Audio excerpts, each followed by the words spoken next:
ओम शांति। आज 23 सितंबर 2023 के बाबा के अनमोल मधुर महावाक्य सुनेंगे। आज की मुरली बाबा की है याद। बाबा कहे तुम्हें निरंतर याद में रहने का अभ्यास करना है।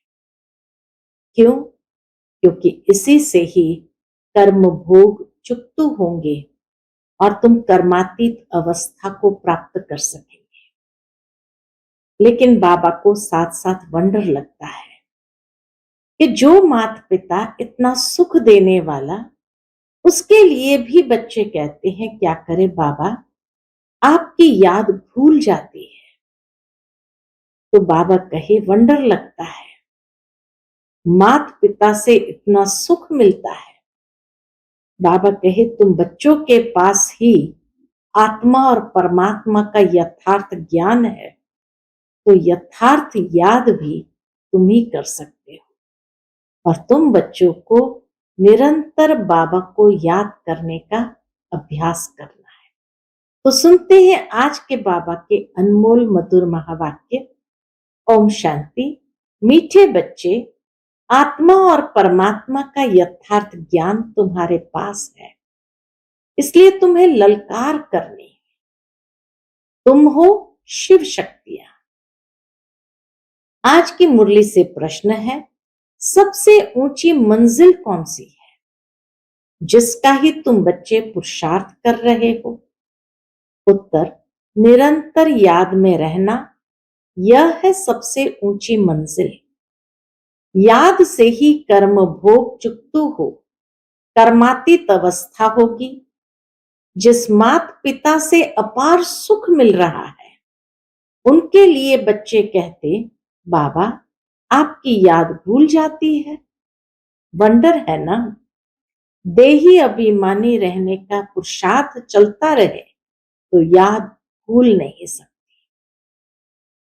आज की मुरली से पहले गीत बजा है, किसने ये सब खेल रचाया। ओम शांति। भगवान वाच, बच्चे अपने बाप भगवान को जानते हैं। अभी बच्चे आकर बाप द्वारा आस्तिक बने हैं। बाबा कहे अभी बच्चे आकर के बाप द्वारा आस्तिक बने हैं, क्योंकि बाबा से ही हमें बाबा का संपूर्ण परिचय मिला है। तो सहजता से उस परिचय के आधार से याद करते आस्तिक बनते जाते हैं, क्योंकि बाप द्वारा बाप को जाना है, इसलिए आस्तिक कहलाते हैं। तुमने जाना है बरोबर हम आत्मा है, वह हम आत्माओं का बाप है। वह कोई मनुष्य अपने को आत्मा समझते भी हो, परंतु परमात्मा को कोई नहीं जानते। जब बाप खुद आकर बच्चे पैदा करे और उनको अपना परिचय दे, तब जाने। बाप को ही अपना परिचय देना है। वह है आत्माओं का फादर। सन्मुख आकर बतलाते हैं कि तुम आत्माएं हो, मैं तुम आत्माओं का परम पिता हूं। तुम निश्चय करते हो, यह तो कॉमन बात है। आत्माओं का बाप जरूर है, गायन भी है। आत्मा और परमात्मा अलग रहे बहुकाल। बाप को बच्चे ही जानते हैं। बाप 5000 वर्ष बाद फिर आए हुए हैं, जब सब बच्चे नास्तिक दुखी बन जाते हैं, एक भी आस्तिक नहीं रहता, तब बाप आते हैं। जब दुनिया में एक भी आस्तिक नहीं रहता है, तब बाप आते हैं। आस्तिक बनाकर फिर छिप जाते हैं, फिर कोई भी बाप को जानते नहीं। सतयुग से भूल गए, फिर द्वापर के बाद कुछ कुछ स्मृति आई भी, लेकिन फिर भी बाप को संपूर्ण रीति से कोई जानते नहीं। अब तुम बच्चों में ये निश्चय नंबरवार पुरुषार्थ अनुसार है। सबको पूरा निश्चय नहीं है। बल यहां सन्मुख बैठे हैं, जानते हैं परम पिता परमात्मा पतित पावन बाप पतित से पावन देवता बना रहे हैं। देवताओं की तो यहाँ सिर्फ मूर्तियां हैं, खुद तो है नहीं। जो भी मनुष्य मात्र है, सिवाय तुम ब्राह्मणों के, और कोई भी आत्मा और परमात्मा को नहीं जानते। हम सो परमात्मा कह देने से न आत्मा को न परमात्मा को जानते। तुम बच्चे जानते हो कि एक भी मनुष्य नहीं जो अपने को यथार्थ रीति आत्मा समझ और परमात्मा को अपना बाप समझे। लेकिन अब यह ललकार कौन करे? शक्तियों ने ही ललकार की थी, परंतु अभी तक वह शक्ति आई नहीं है जो तुम्हारे में आनी चाहिए। शिव शक्तियां तो मशहूर है, नामी ग्रामी है, जगदम्बा भी शक्ति है। अब कॉन्फ्रेंस में रिलीजियस हेड्स सब आते हैं, उन्हें भी समझाना है। बाप समझाते, बच्चे तुमको तो देही अभिमानी बनना है। हम आत्मा है, परम पिता परमात्मा से वर्षा ले रहे हैं। ये निश्चय नहीं है, कोई संशय है तो ऊंच पद पा नहीं सकेंगे। अच्छे अच्छे बच्चे भी चलते चलते क्या होता है, माया का तूफान लगने से गिर पड़ते हैं। निश्चय बुद्धि से संशय बुद्धि हो पड़ते हैं। नहीं तो बच्चे कभी भी संशय बुद्धि नहीं होते कि हमारा ये बाप नहीं है। हम दुनिया में कोई भी बच्चे संशय बुद्धि नहीं होते कि हमारा बाप नहीं है। यहाँ ये वंडर है। कहते भी है परम पिता परमात्मा हम सब आत्माओं का बाप है, वह हमको पढ़ाते हैं, फिर भी बाप को भूल जाते हैं। रोज समझाते रहते हैं। बाबा रोज मुरली में कहते हैं, बच्चे अपने बाप को याद करो तो तुम्हारे विकर्म विनाश होंगे। विकर्म तो जन्म जन्मांतर के सिर पर बहुत है। तुम जानते हो मम्मा बाबा जिसको ब्रह्मा सरस्वती कहते हो, वह नंबर 1 में है। वह भी खुद कहते हैं इतना योग लगाते हैं, मेहनत करते हैं, तो भी अनेक जन्मों के पाप कटे नहीं है। मम्मा बाबा भी इतनी मेहनत करते हैं, योग लगाते, बाबा कहे फिर भी अनेक जन्मों के पाप कटे नहीं। कुछ न कुछ भोगना पड़ता है। अंत में इस भोगना से छूट कर्मातीत अवस्था को पाना है, पुरुषार्थ करना है। माया भी कम रुस्तम नहीं है, दोनों ही सर्वशक्तिमान है। जितना परमात्मा सर्वशक्तिमान, तो माया भी उतना ही सर्वशक्तिमान है। रावण माया ने सब मनुष्य मात्र को पतित बना दिया है। गाते भी है पतित पावन, तालियां बजाते रहते हैं तो जरूर पतित है ना, परंतु अपने को कोई समझते नहीं है कि हम पतित है। यह समझाना भी जरूरी है कि अब ये पतित दुनिया है। पावन दुनिया सतयुग को कहा जाता है। पावन दुनिया में ऐसे पतित पावन को नहीं बुलाएंगे। वहां तो भारत बहुत सुखी था। उस पावन दुनिया में भारत बहुत सुखी था, एक ही धर्म था। अभी तुम जानते हो परम पिता परमात्मा ज्ञान सागर है। वह इन सब वेद शास्त्रों आदि के राज को जानते हैं, वही पढ़ा रहे हैं। परंतु कोई कोई ऐसे हैं जो यह भी भूल जाते हैं कि हमको परमात्मा पढ़ाते हैं। यही यहाँ वंडर है। बेहद का बाप हमें पढ़ाते हैं, वह नशा नहीं चढ़ता। यहां से बाहर घर जाने से नशा चकनाचूर हो जाता है। कोई मुश्किल है जो युक्ति युक्त पुरुषार्थ करते हैं। माया बड़ी जबरदस्त है। क्या करती है? देह अभिमान तो नंबर 1 है, देह अभिमान में ले आती है। बाबा ने समझाया है अपने को देही समझो, आत्मा समझो। हम आत्मा है, इस शरीर द्वारा हम कर्म करते हैं। अपने को परमात्मा तो कभी नहीं समझना है। बाप कहते हैं, मैं तुमको पतित से पावन बनाने आया हूं, मुझे घड़ी घड़ी याद करो। परंतु क्या होता है, बाबा कहे, परंतु बहुत अच्छे अच्छे बच्चे भी बाप को याद नहीं करते हैं और फिर सच भी नहीं बतलाते हैं। मुख्य बात तो यह है, बाप को याद भी नहीं करते और फिर सच भी नहीं बतलाते। चार्ट जो लिख कर भेजते हैं उसमें भी झूठ, सच्चा चार्ट लिखते नहीं। बाबा समझाते हैं, अपने को आत्मा समझो। हम आत्मा 84 जन्म पूरे कर अब बाबा के पास जाते हो। सवेरे उठकर बाबा को याद करो तो उसका नशा सारा दिन रहेगा। मनुष्य धन कमाते हैं तो नशा रहता है ना, कि आज इतना कमाया। जितना जास्ती कमाते उतनी खुशी भी जास्ती होती।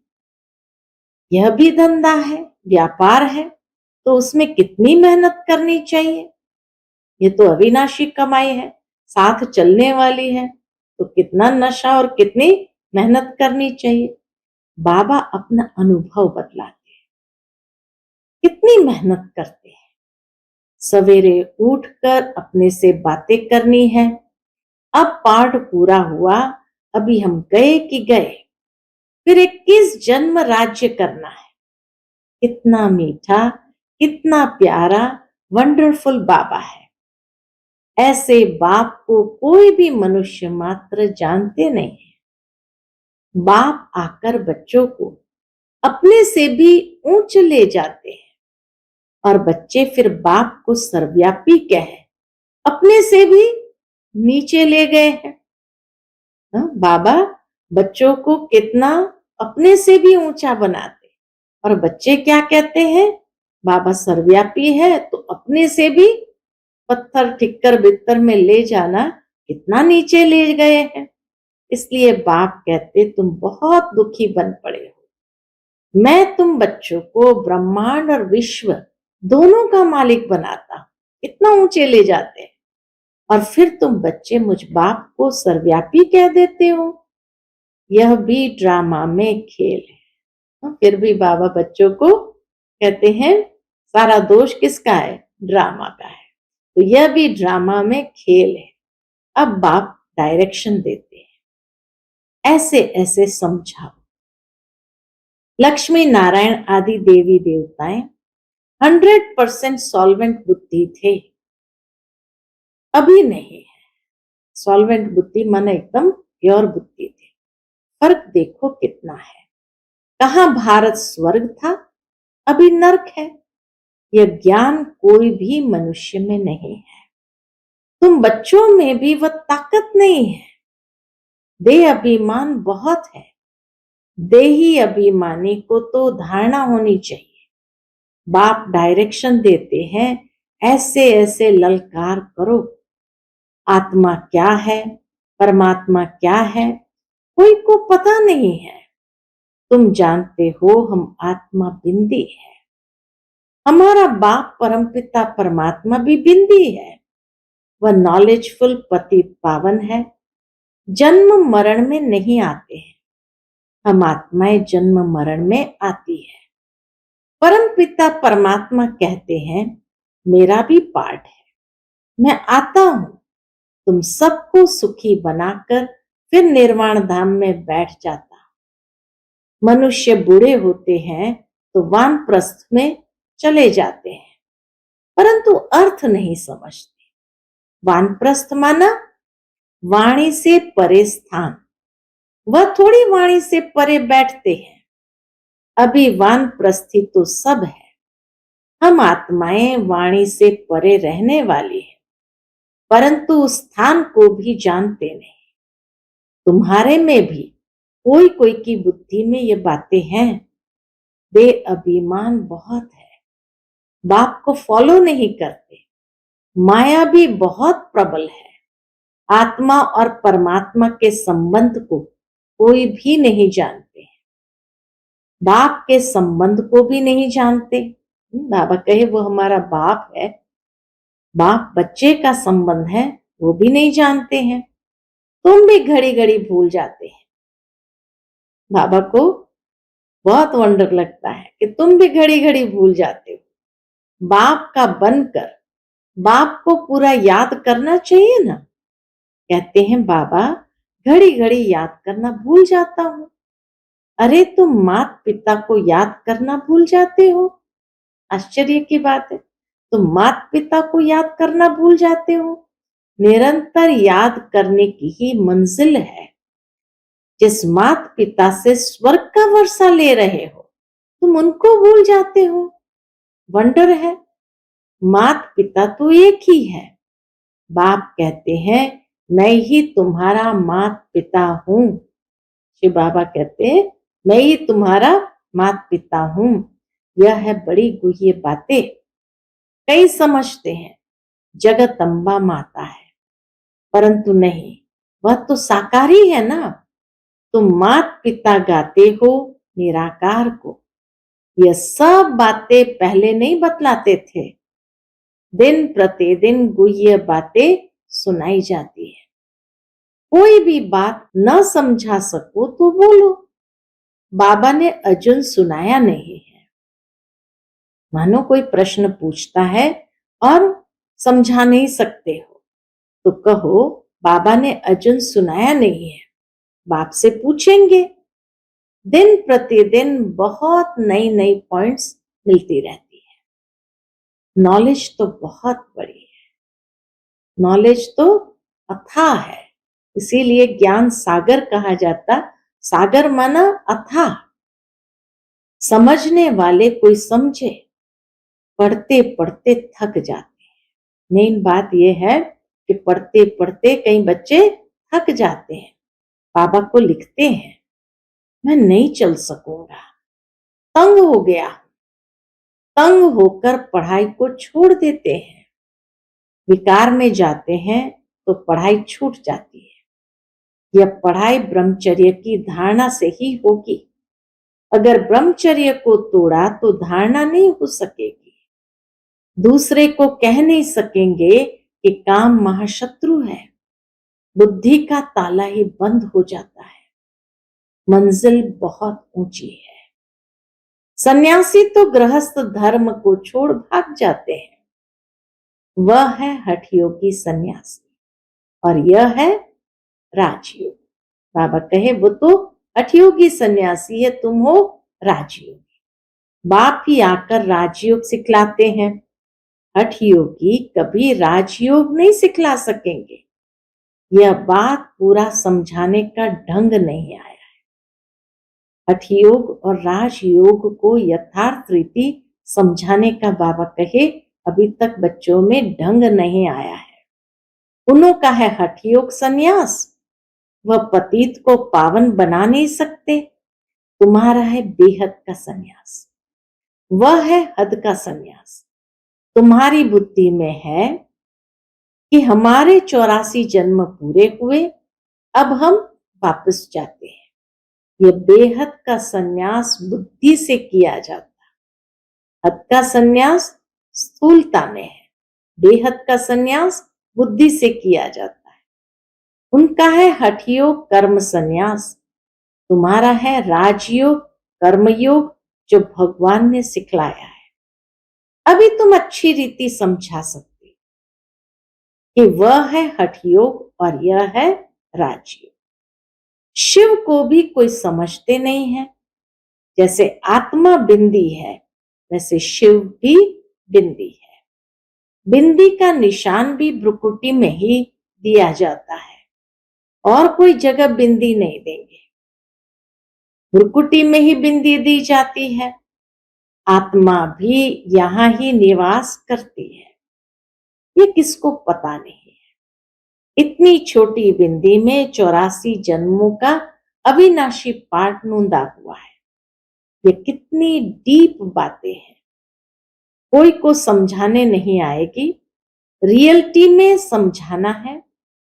जैसे आत्मा बिंदी है वैसे परमात्मा भी बिंदी है। अगर दूसरी आत्मा आएगी तो वह भी बाजू में आकर बैठेगी ना।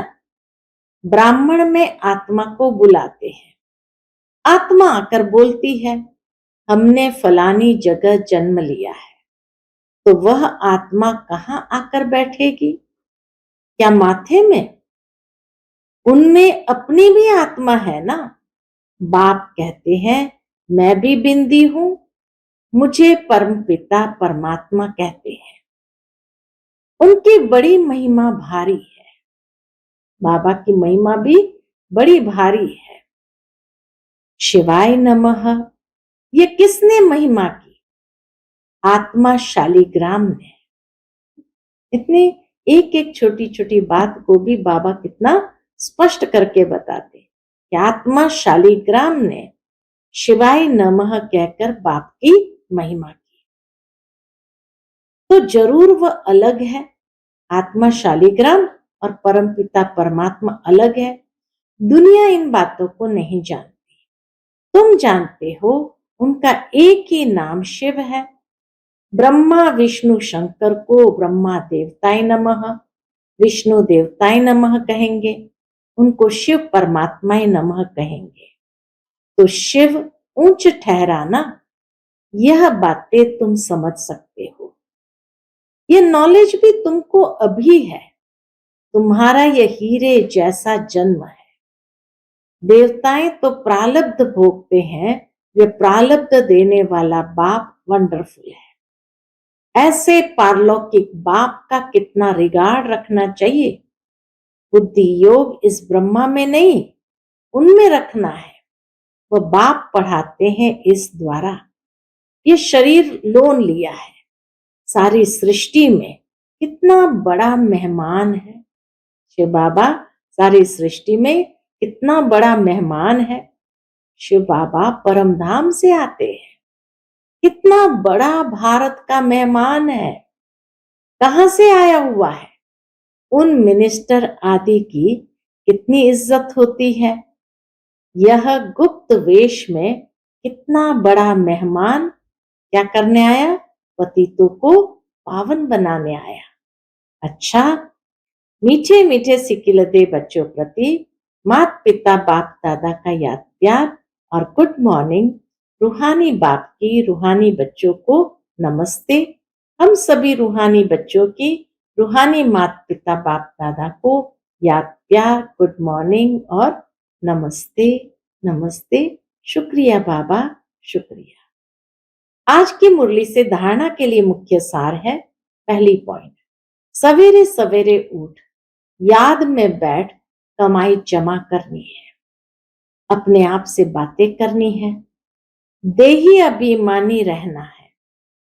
दूसरी पॉइंट, राजयोग कर्मयोग सीखना और सिखलाना है।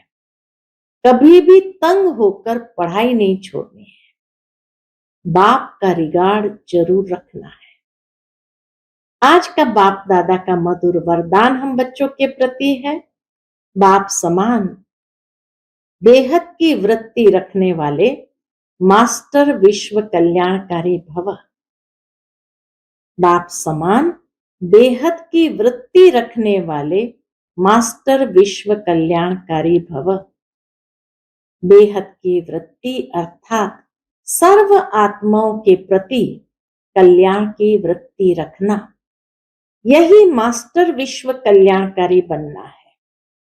सिर्फ अपने व अपने हद के निमित्त बनी हुई आत्माओं के कल्याण अर्थ नहीं, लेकिन सर्व के कल्याण की वृत्ति हो। सर्व के कल्याण की वृत्ति हो। जो अपनी उन्नति में, अपनी प्राप्ति में, अपने प्रति संतुष्टता में राजी होकर चलने वाले हैं, वही स्वकल्याणी है।